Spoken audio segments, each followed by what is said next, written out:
Environ 100 000 clients de 3 sociétés d'assurance santé, à savoir Radiant, Sanlam et Britam, pourraient ne pas avoir accès aux services sanitaires des cliniques privées à partir du 25 janvier à cause des arriérés d'environ 5 mois non encore payés.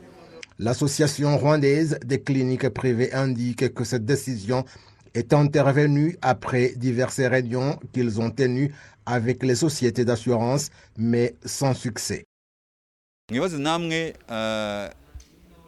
Société d'assurance imara amezi 8 itishyura ivuriro.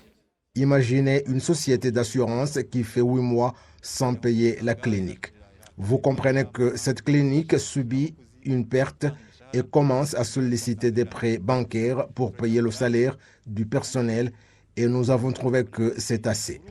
Pour trouver une solution définitive, il faut que les sociétés d'assurance payent les cliniques à temps. Cette décision n'est pas prise sans qu'on n'en ait pas parlé, et les sociétés d'assurance savent que nous avons tenu diverses réunions.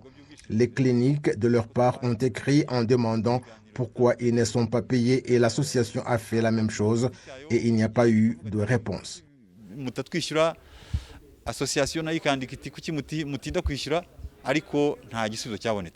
Les directions générales des sociétés d'assurance Sanlam et Radiant indiquent par contre qu'elles n'ont pas de facture de ces cliniques impayées, excepté celles qui présentent des problèmes auxquels on n'a pas trouvé de compromis. Nous tenons en considération divers éléments et nous ne pouvons pas payer une facture sans aucune vérification. Notre souci est de mieux gérer l'argent de nos clients. On ne peut pas dire que Sanlam n'honore pas ses engagements, c'est impossible. Cependant, ceux qui ont un problème, comme nous l'avons écrit, nous leur avons dit de venir pour que nous puissions leur trouver des solutions.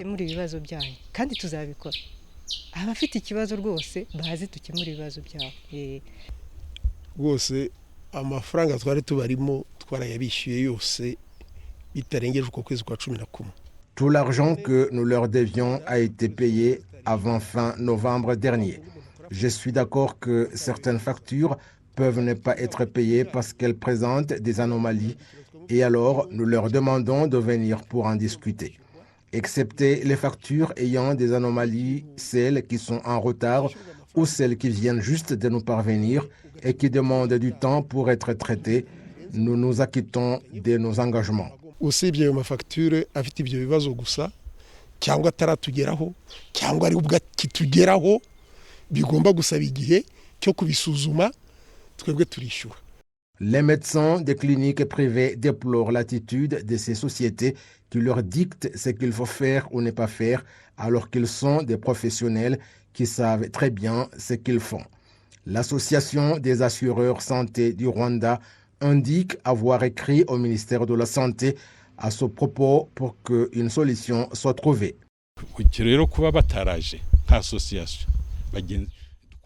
Le fait qu'ils ne nous ont pas approchés en tant qu'association qui collabore pour trouver ensemble des solutions nous a poussé à écrire au ministère de la Santé pour nous aider à examiner ces problèmes que nous ne connaissons pas.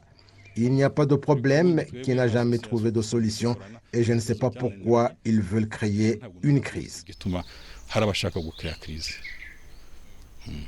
L'on compte au Rwanda environ 315 cliniques privées qui ont accueilli environ 1 million de patients en 2020, nombre qui a augmenté de 30% en 2021.